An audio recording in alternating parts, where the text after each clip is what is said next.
Bonjour, je vais vous expliquer pourquoi le partage de la bande 960-1164 MHz est aussi sensible pour l'aviation civile. Tout d'abord, je vais vous expliquer la notion de communication, navigation, surveillance, CNS, qui est la clé de voûte de la sécurité aérienne. Suivant la situation, nous utilisons différents moyens de communication. Le principal moyen de communication voix à l'heure actuelle est la VHF, sur la bande 118-137 MHz, qui est très fortement congestionnée en Europe. Le haut de la bande possède quelques canaux dédiés à de la data, appelés VDN-MOL2, mais leur nombre reste très insuffisant. De la SATCOM et data pour les vols océaniques ou les remote area, et bientôt de la data SATCOM sur le continent européen avec le projet IRIS. La HF est toujours utilisée pour les vols océaniques et dans les remote area. L'OACI prévoit dans le milieu des années 2020 le déploiement de stations LDAX dans la bande 960-1164 pour répondre aux besoins grandissants d'échange de données entre le sol et le bord.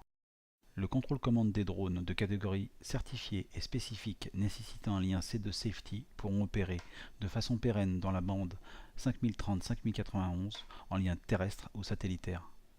La bande 960-1164, quant à elle, pourrait être utilisée à basse altitude tant que le LDAX n'est pas déployé dans la zone. La navigation en route repose sur trois systèmes. Du GNSS basé sur du GPS et de l'augmentation comme EGNOS, du DME-DME et du VOR-DME qui permet de connaître l'azimut et la distance d'une station donnée. La navigation d'approche utilise différents systèmes qui composent l'ILS, Instrument Landing System, dont le DME qui permet au pilote de connaître exactement la distance qui le sépare du point de toucher des roues. Parfois, les techniques de surveillance sont utilisées ou complémentées pour des applications de navigation. C'est le cas de l'ADS-B qui permet aux aéronefs de surveiller en temps réel la position des aéronefs équipés de transpondeurs à 1090 ou à 978 MHz. Du TICAS, ACAS, qui est le dernier rempart pour éviter la collision entre deux aéronefs. Le TICAS donne des ordres de montée ou de descente aux différents pilotes. La surveillance est effectuée par différents systèmes suivant la situation. Pour les zones océaniques ou les remote area, nous utilisons le report de position via la SATCOM. Pour les aéronefs non collaboratifs, nous utilisons les radars primaires. Bande S pour la couverture des zones terminales d'approche, bande L pour une couverture plus large. Les futurs besoins en termes de surveillance des drones et la congestion du 1090 font que de nombreux pays européens s'intéressent à l'UAT à 978 MHz, utilisé en Amérique du Nord pour la surveillance de l'aviation générale. La surveillance basée sur le collaboratif à 1030 et 1090 MHz. Avec le Space ADS-B de la WRC-15 ou l'ADS-B Sol à 1090 MHz, qui récupère le report de la position inclus dans certains messages. Avec le radar secondaire, le WAM qui utilise la technique de multilatération TDOA pour couvrir de grandes zones où le radar ne pourrait pas être utilisé, comme les régions montagneuses. Le MLAT utilise la même technologie que le WAM, mais pour couvrir de plus petites zones, comme la circulation des aérodromes, ou bien les Short Final Approach. Certains pays pensent que la problématique des audio PMSE dans la bande 960-1164 est la même que celle des vidéos PMSE dans la bande 27-29 GHz, alors que cela n'a rien à voir du tout. Dans le tableau, vous trouverez la liste des systèmes aéronautiques utilisés dans ces deux bandes. Dans ce tableau, vous trouverez les systèmes utilisés par le contrôle aérien, ce que nous appelons ATM, Air Traffic Management. Dans ce tableau, vous trouverez les systèmes utilisés par les aéronefs. Remarquez qu'aucun système embarqué n'utilise la bande 2729 GHz. Dans ce tableau, vous trouverez les systèmes utilisés par le pilote. Remarquez que le pilote n'utilise pas la bande 2729 GHz.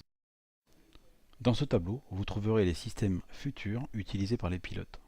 Vous remarquerez que la bande 960-1164 sera de plus en plus utilisée par l'équipage.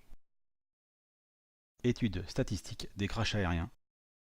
Vous remarquerez que la majorité des incidents ont lieu quand le taux d'occupation du pilote est important, et notamment en phase d'approche finale. Ce tableau montre que la part de responsabilité du pilote dans les crashs aériens reste quasiment constante au cours des décennies. La fatigue est la cause majeure des accidents. Mais dans les faits, tous les accidents sont dus à une accumulation d'événements sans lesquels l'incident n'aurait pas eu lieu. L'analyse d'un incident par le biais des plaques de Risson illustre parfaitement cette constatation.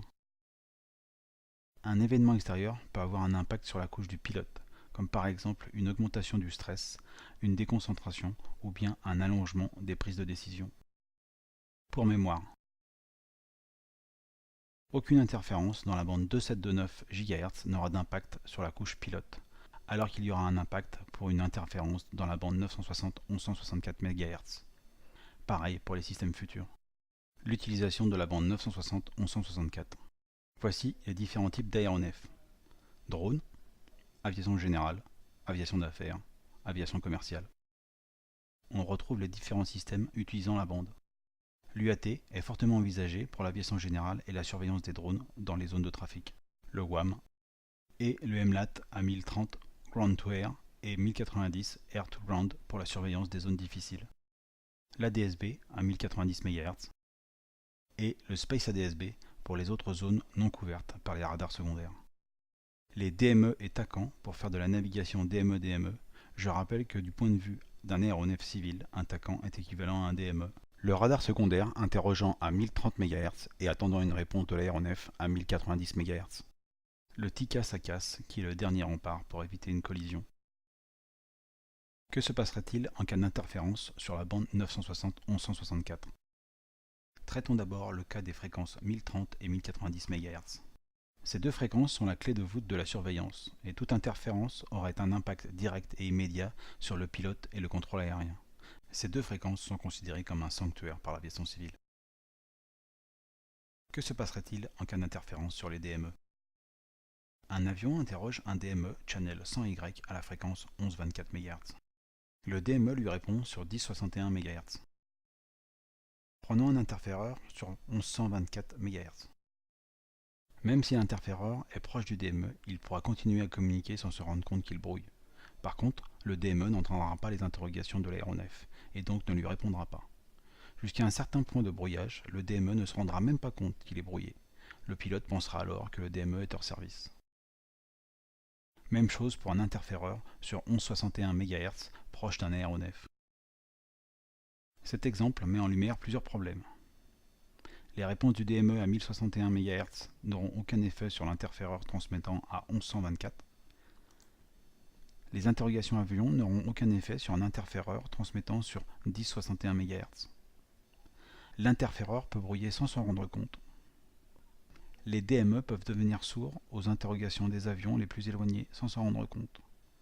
L'aéronef n'entendra pas les réponses du DME et le pilote pensera que le DME est hors service. L'occurrence de ce genre d'incident est plus forte quand l'aéronef est près du sol, c'est-à-dire en phase de décollage et d'atterrissage, période pendant lesquelles l'équipage est fortement sollicité. À ce moment-là, la priorité d'un pilote n'est pas de reporter des incidents, mais de rester concentré au maximum pour continuer à voler, même en situation dégradée. Pour un aéronef interféré volant à 300 mètres d'altitude, l'horizon radio est de 72 km. Cela signifie que l'interféreur à identifier se trouve sur une surface de 16 000 km². Comment imaginer pouvoir identifier et stopper dans des délais acceptables cet interféreur ? Dans l'analyse des risques, tout impact sur l'environnement du pilote est considéré comme hautement accidentogène. Dans l'analyse des risques, la bande 960-1164 a un impact direct dans l'environnement du pilote. Son partage nécessite une longue et minutieuse analyse des risques. Pour qu'un partage soit acceptable, d'importants moyens de mitigation devront être mis en œuvre pour éviter le moindre impact sur l'environnement du pilote.